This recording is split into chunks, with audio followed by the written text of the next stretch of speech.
Halo kawan semua, kembali lagi di segmen Bicara Bagus bersama saya Bagus WS. Dan kali ini kita akan banyak belajar nih kawan tentang industri kreatif, desain grafis, dan bagaimana yang disebut city branding.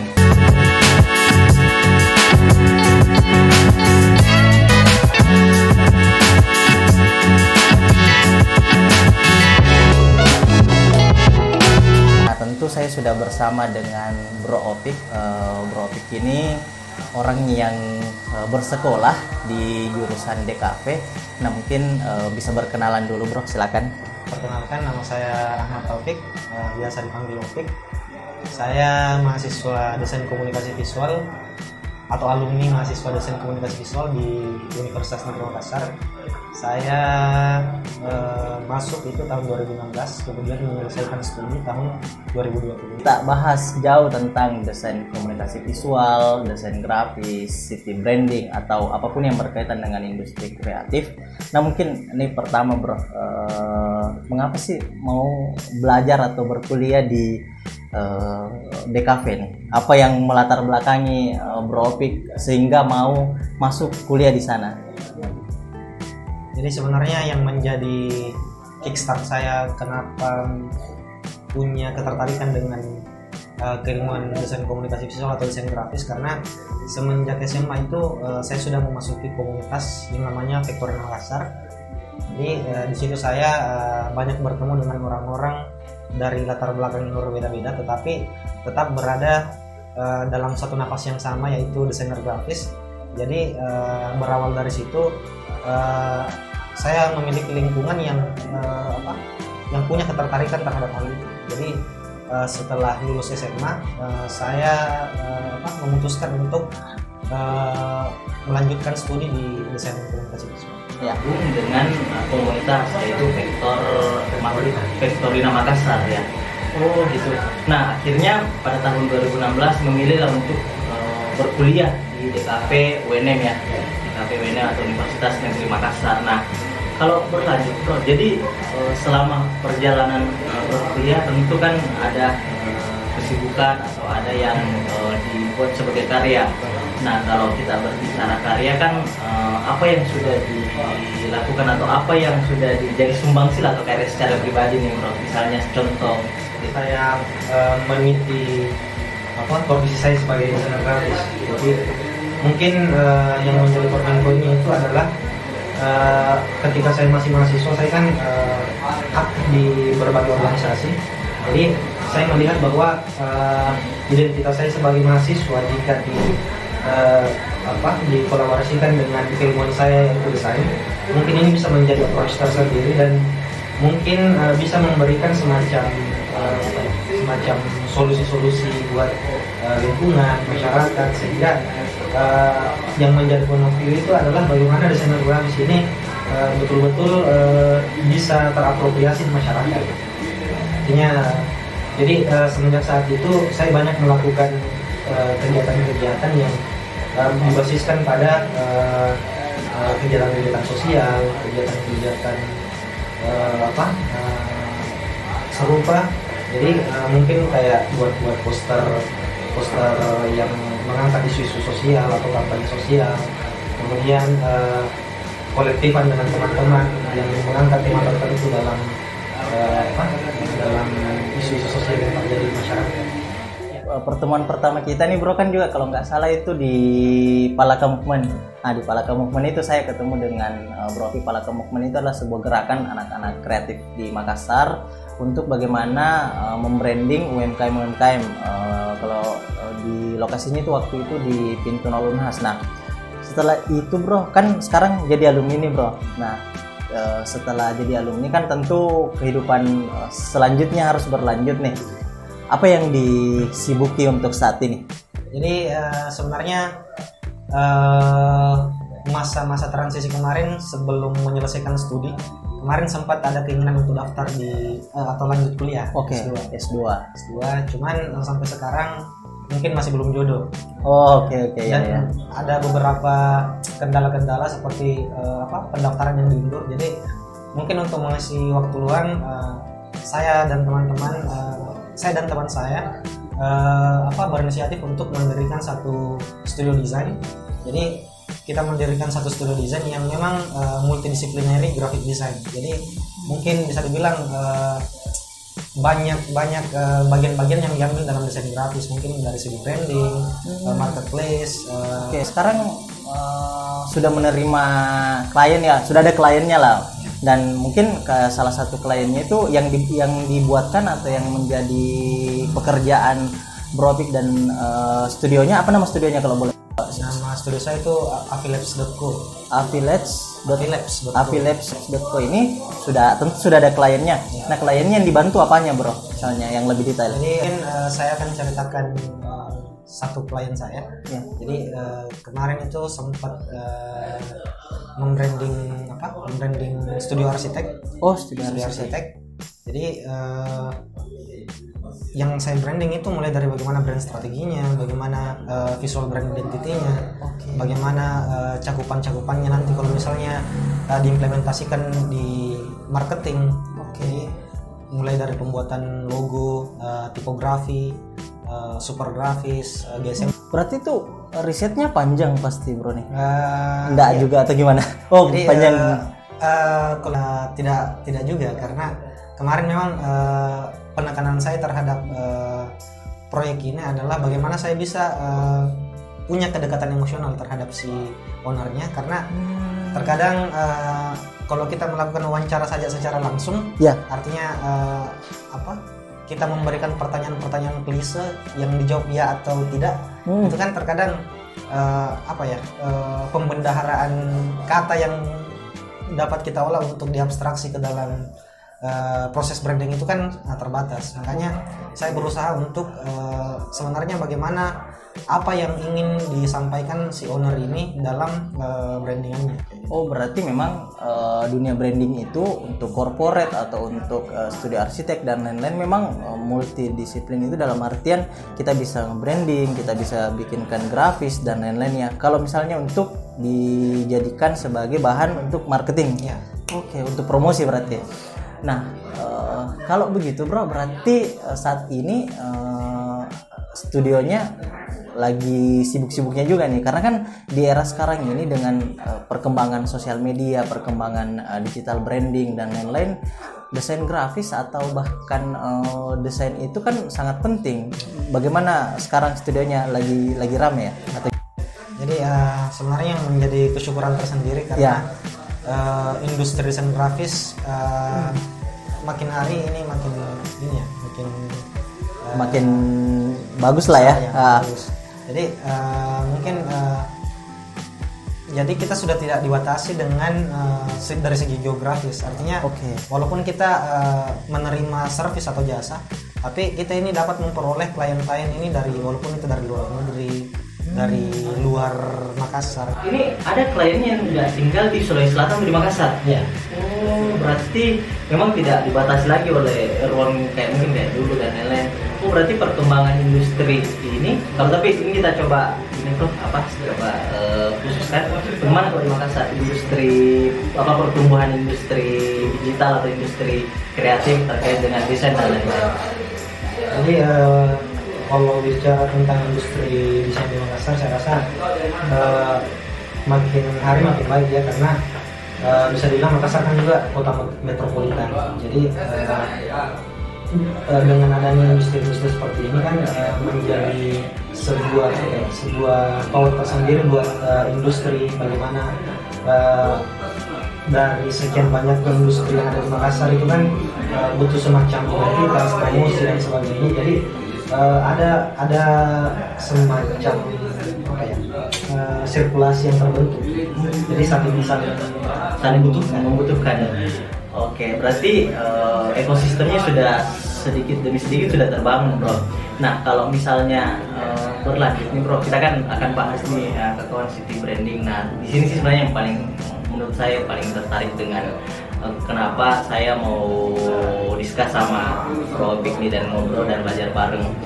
Kan ada dalam DKP ya kalau nggak salah city branding. Nah, city branding ini yang di branding adalah kampung halaman saya di Kabupaten Bone. Nah, ini yang menarik, kemarin kita sudah diskus, ternyata memang keren. Jadi untuk mungkin yang orang Bone ataupun misalnya gimana, ini desainnya sangat keren dan mencakup banyak hal di dalam city branding ini. Mungkin bisa dijelaskan dulu bro, apa sih city branding itu sebenarnya? Jadi secara garis besar sebenarnya city branding ini bagaimana kita membentuk identitas kota.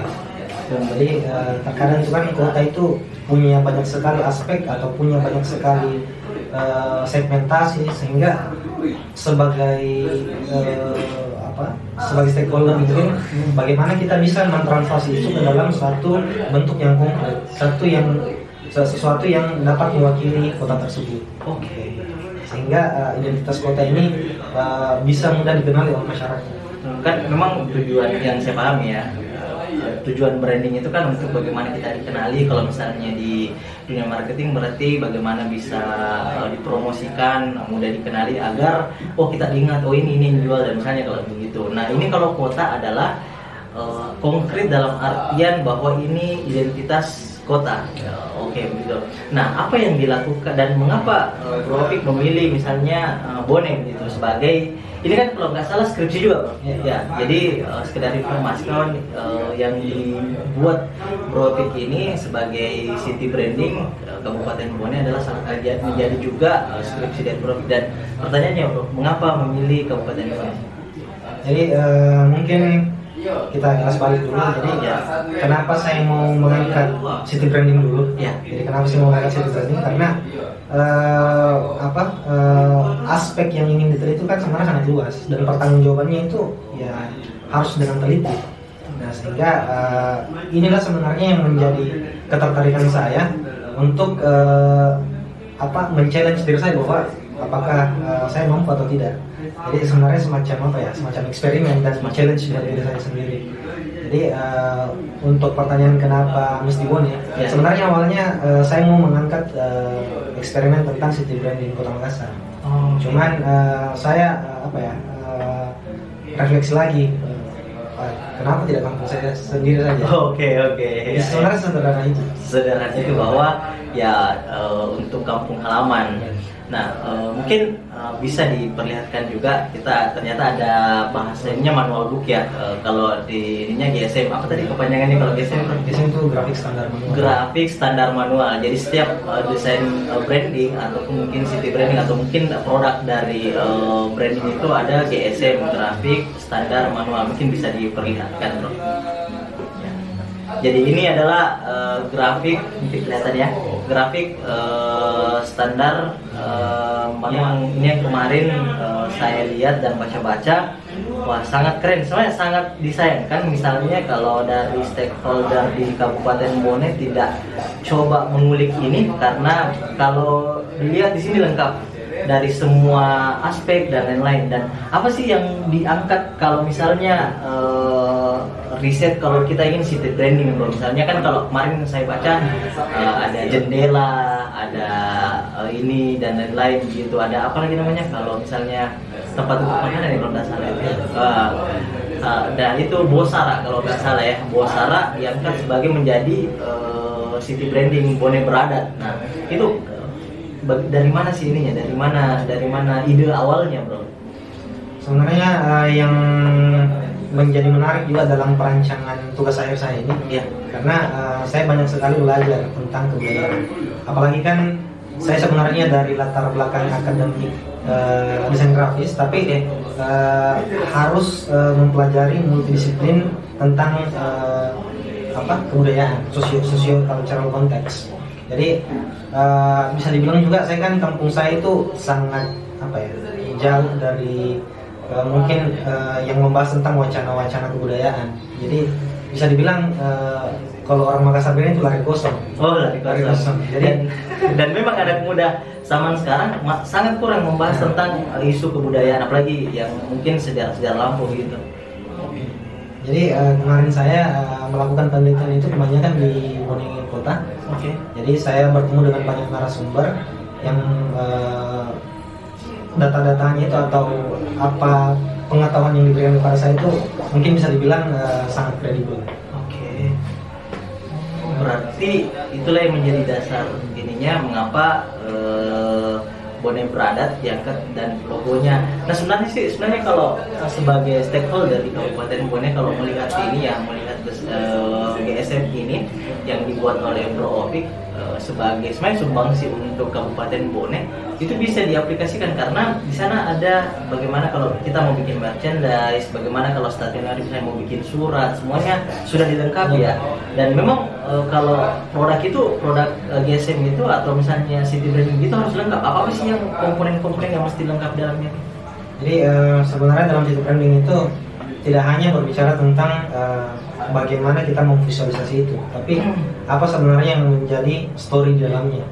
Jadi kemarin saya waktu penelitian itu bagaimana saya mencari sebenarnya apa esensi dari Kabupaten Bone ini. Kan orang itu banyak beranggapan bahwa Bone itu yang dikenal cuma Songkoreca, atau entitas-entitas yang lain. Tapi dari secara akumulatif itu kan Songkoreca itu tidak bisa menjadi satu-satunya kriteria untuk mengidentifikasi Kabupaten Bone.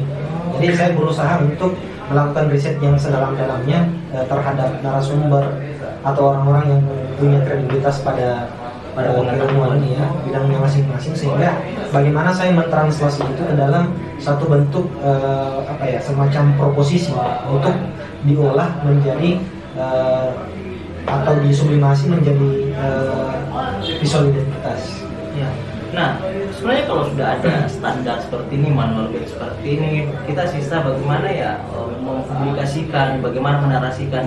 Karena city branding kan banyak dilakukan di daerah yang lain, kalau nggak salah, tapi lebih banyak saya lihat sih pariwisata, misalnya kalau kayak Malang ada dan lain-lain. Nah, Bone seharusnya dengan sejarah yang panjang, dengan story yang panjang, misalnya kalau kita membaca sejarah bagaimana Raja Bone ke-16 berjuang, lalu Palaka itu memperjuangkan hak rakyatnya pada masa itu dan lain-lain. Ya harusnya generasi sekarang bisa, kalau saya bilang Bro, GSM ini atau apa yang dilakukan oleh Bro Opik adalah membumikan semangat Arung Palaka untuk generasi sekarang atau era saat ini. Nah, ini yang menarik, harusnya tadi saya pas kemarin baca-baca lagi, harusnya ini dilihat sama pemerintah daerah atau stakeholder di sana untuk membumikan ini, karena dengan narasi yang baik, promosi yang berharap Bone bisa lebih maju kan begitu. Nah, mungkin terakhir Bro, untuk Bro Opik, apa sih yang sebenarnya memang selain menjadi tugas skripsi, apa sih sebenarnya yang diharap memang Bro Opik membuat GSM ini untuk Kabupaten Bone? Sebenarnya kemarin saya waktu penelitian itu saya mendapatkan point of view bahwa sebenarnya Kabupaten Bone ini bisa dibilang sudah paripurna dari segi konstruk peradaban. Artinya dari segi historis sudah tidak diperlukan lagi sebenarnya Bone itu bisa seperti sekarang itu melalui apa saja. Jadi kemarin sebenarnya yang menjadi proposisi pada tugas akhir saya ini adalah Bone ini sebenarnya punya semacam filosofi hidup atau prinsip hidup yang tertuang dalam Pangandaran. Jadi itu Pangandaran sebenarnya yang semacam mungkin bisa dibilang produk yang dihasilkan cendekiawan dari Bone Lampiong atau Kajulalido. Jadi sebenarnya apa yang menjadi intisari dari Pangandaran itu sebenarnya bisa menjadi sebuah prinsip atau pegangan hidup bagi masyarakat Bone. Apalagi kan makin kesini bisa dibilang itu sekularisasi kebudayaan itu kan makin tercamuk. Jadi mungkin kita bisa mengambil kebudayaan kembali sebagai bentuk identitas kita, atau bagaimana kita melestarikan kebudayaan kita sebagai orang Bone. Ya, benar. Karena kalau tidak salah Kongres Kebudayaan di Jakarta itu kan mengembalikan bagaimana lokal wisdom. Karena bisa jadi kita ini sebagai orang Indonesia dan mengecilkannya sebagai orang Bone atau orang Bugis, kita kehilangan identiti dan kita kehilangan pengetahuan akan itu. Makanya kemarin pas saya baca lagi GSM-nya Bro yang kita discuss ini penting, ini harus dilihat oleh generasi selanjutnya bagaimana sebenarnya apalagi namanya kebudayaan kita itu ada dan sangat kaya sebenarnya. Yang tadi Bro bilang ternyata setelah membahas ini bukan hanya Songkoreca, banyak hal lain yang sebenarnya bisa menjadi potensi kebudayaan di Bone itu gitu. Mungkin ada lagi yang mau disampaikan Bro atau pesan tentang GSM ini, karena sayang sekali kalau hal-hal seperti ini kita tidak coba publis dan menarasikan keluar untuk generasi sekarang dan generasi selanjutnya.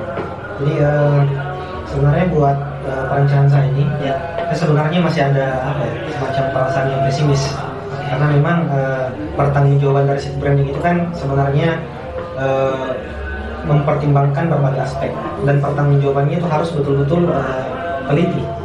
Jadi sebenarnya mungkin kedepannya dengan adanya tulisan saya ini bisa sebagai penetrasi atau sebagai sebagai langkah yang penting untuk masyarakat Bone atau stakeholder di sana itu bisa aware terhadap hal-hal seperti ini, dan bisa mungkin menjadikan ini sebagai rujukan atau referensi buat membuat yang lebih baik.